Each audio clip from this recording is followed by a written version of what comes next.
सांगणार याच्या अगोदर तुम्ही पर्दाफाश केला घाटीच्या अडीचच्याचं, आज उपोषणाची वेळ आलेली तुमच्यावर, नेमकं काय या प्रकारे घाटीचं?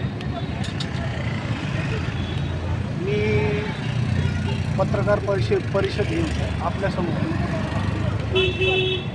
ज्या भ्रष्टाचारात अधिष्ठाताच्या भ्रष्टाचाराविषयीचे जे पुरावे होते ते आपल्यासमोर दिलेलेच आहे. आणि मी आपल्याला सांगितलं होतं की जोपर्यंत अधिष्ठाताची चौकशी होत नाही भ्रष्टाचाराची, तोपर्यंत मी आंदोलन करणार आहे. त्या आंदोलनासाठी मी आंदोलन कालपासून सुरू केलं, परंतु अधिष्ठाताने बेगमपुरा पोलीस स्टेशन इथे मला परवानगी देऊ नये यासाठी एक पत्र पाठवलं. त्या पत्राचा नंबर 147 जावक क्रमांक लघुलेखक कार्यालयातून देण्यात आलेला आहे. त्यानंतर पोलिसांनी माझा संविधानिक अधिकार आहे, आंदोलन करणे हा माझा संविधानिक अधिकार आहे. आणि मी राष्ट्रीय कर्मचारी कल्याण महासंघाचा जिल्हाध्यक्ष आहे. जिल्हाध्यक्ष असल्याकारणाने मी संघटनेमार्फत जो काही मला संघटनेचे आदेश असतात, मी संघटनेच्या वरिष्ठांना विचारल्याशिवाय कोणतेही पाऊल उचलत नाही.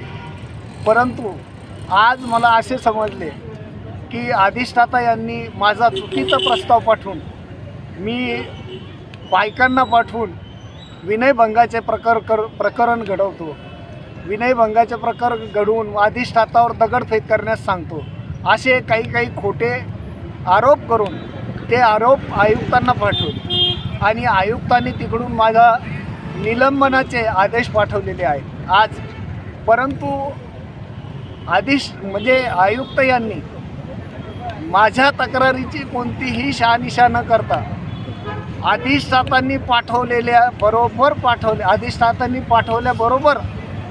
एकाच दिवसात मी जवळजवळ 2-3 महिन्यापासून अधिष्ठाताच्या तक्रारी पाठवत आहे, आयुक्तांना पाठवत आहे, सचिवांना पाठवत आहे, मंत्र्यांना पाठवत आहे, परंतु त्याची दखल आजपर्यंत कुणी घेतलेली नाही.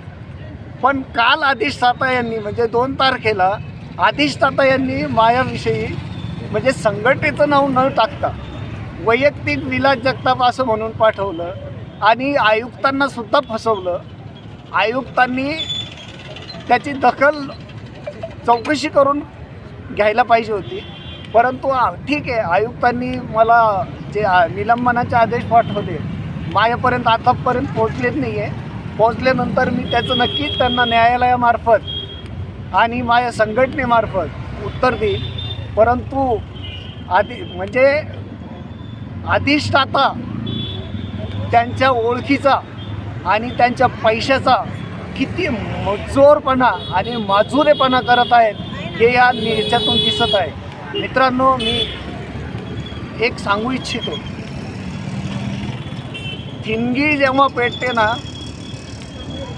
त्या ठिणगीला महत्त्व नसतं, परंतु जेव्हा त्याची शोला बनतो ना, आग बनते ना, तेव्हा त्याला कळतं की काय होईल. यांच्याबरोबर अधिष्ठाताबरोबर आयुक्त, सहसंचालक यांनी सगळ्यांनी विचार करावा आणि नियमानुसार जी कारवाई करता येत असेल, माझ्यावर असो अधिष्ठातावर असो, ती करायला पाहिजे. आतापर्यंत मी काहीच केलेलं नाही आहे, पण आता माझे सगळे पुरावे मी सोशल मीडियावर टाकणार आहे. कारण की तुम्ही म्हणता सोशल मीडियावर बदनामी करतायत, सोशल मीडियावर अरे पत्रकार, मी प्रिंट मीडिया, कोणत्याही मीडियाला बातमी दिल्यानंतर तुम्ही त्या बातम्या दाबत आहात, म्हणून मला सोशल मीडिया याच्याशिवाय पर्याय नाही आहे, म्हणून मी या सगळ्या बातम्या सोशल मीडियावर टाकत आहे. बरी सर्व प्रकरण चव्हाट्यावर आणल्यानंतर सरकारने काय दखल घेतली?